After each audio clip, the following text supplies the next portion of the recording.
Hey folks, last night was the 5th installment of Battle Rounds on Season 3 of The Voice. It was only an hour long as opposed to the usual 2-hour Monday night show, I guess to make room for the 3rd installment of Battle Rounds between Barack Obama and Mitt Romney. There were no knockouts in that battle, by the way. The show kicked off Monday night with Team Cee Lo and Alexis Marceaux versus Daniel Rosa. Now, Alexis is the girl whose childhood home was destroyed by Hurricane Katrina, and then Go Your Own Way was destroyed by her during the blind auditions. But of course, Cee Lo turned around for her anyway. He was desperate to fill his team. And of course, Daniel is the guy that auditioned last year and couldn't get anybody to turn around for him. Came back this year, and they acted like he showed massive improvement, but really he didn't improve at all. He just made for a good, warm, fuzzy, feel-good story. For their battle, Cee Lo gave them Adam Lambert's What Do You Want From Me? I know all you Lamberts were just jumping for joy. Well, until you heard them sing it, of course.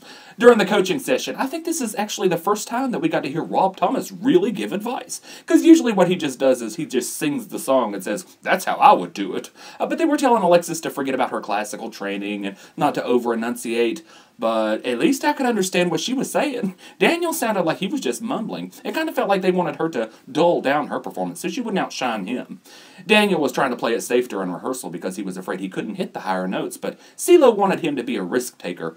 When they hit the stage, I'm not quite sure if that's what you would call taking a risk. It sounded more like he was taking a dump. He was out of tune, out of breath. I could hardly understand a word he was saying. It was one of the worst performances I've ever witnessed on this show. Now, to be fair, I didn't like her very much either, but she was leaps and bounds better than him. It almost didn't even feel like a contest. But then, Cee Lo went with Daniel. What? Is he on the crack cocaine?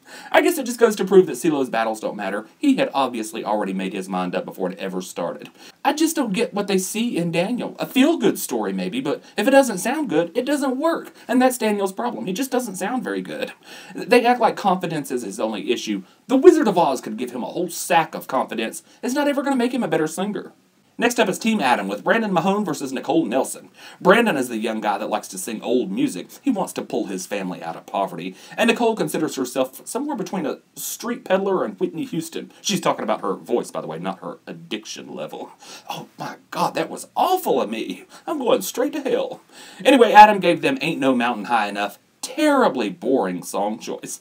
Nicole thought she had an advantage because she's more experienced. Brandon felt the same way. I guess he was a little intimidated by her. He didn't need to be, though. When they hit the stage, they both did a great job. Although they kind of look like mother and son, so that was really kind of weird. It was really just a terrible song choice, though. Adam did not use a whole lot of imagination with this one, which is a shame because they're both talented enough that they could have had a standout battle with a better song. Instead, it was like something that we've all seen a million times, so I was bored to tears.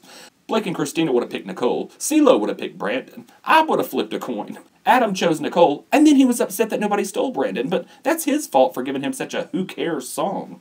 Next up, we had short snippets. Team Adam with Loren Allred versus Brian Scartocci. Now, I don't remember her at all, but the only reason I remember him is because he looks like one of my ex-boyfriends. So I took great pleasure in seeing him lose his battle. Well, I'm one of those spiteful bitches that prefers to see my exes have miserable lives. And I'm so spiteful that just seeing somebody that looks like my ex having a miserable life is good enough for me.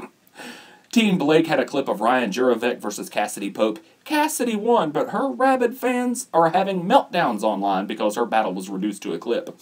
I was more upset that Joe Kirkland's battle was chopped down to nothing. His audition was my favorite of the season. I bet I've watched it 100 times now. Now, he did win his battle against Samuel Mouton, but I don't think him or Cassadee will survive the knockout rounds. And I say that because every person that had their audition cut down to a clip lost their battle. So I'm assuming that every person that had their battle cut down to a clip is going to be knocked out in the knockout rounds. And the last of the night was Team Christina with Devyn Deloera versus MarissaAnn, which is not two names, it's just one long name, MarissaAnn. The youngest girl in the competition, though by looking at her, I would have guessed she was about 25. Is it just me, or does it feel like there are just so many white girl diva wannabes on Christina's team that they're all just starting to blend together? I feel like I'm watching the same ones over and over and over. Now, in case you had forgotten their auditions like I had, Devyn is the girl that auditioned with a Christina Aguilera song and got Christina Aguilera to turn around for her.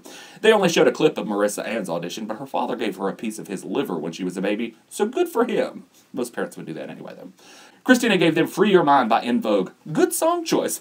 Billie Joe wanted them to attack the song, and he said it's okay if they spit on him in the process. Kinky. During rehearsal, they kinda sounded like a mess together.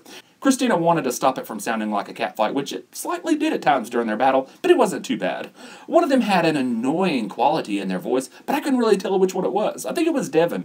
I mean, both of them were a little over the top with the moves, but MarissaAnn seemed more natural and confident, whereas Devyn just seemed awkward. And she seemed to be straining her voice, too, so I would have picked MarissaAnn. Christina went with Devyn, and then Blake stole MarissaAnn. So Adam's team is full. All the others have one spot left, and Christina has a steal left. So we're going to have 3 battles tonight, and the battle rounds will be over. And then we move to the knockout rounds. Now, the knockout rounds cuts their teams in half to 5 each. But then I think the first live shows is with the top 24. So I'm guessing they also get a steal in the knockout rounds. But I guess we'll just have to wait and see. Anyway, leave me a comment and let me know what you thought about the show. Come be my Facebook friend, subscribe on YouTube, and I'll see y'all tonight.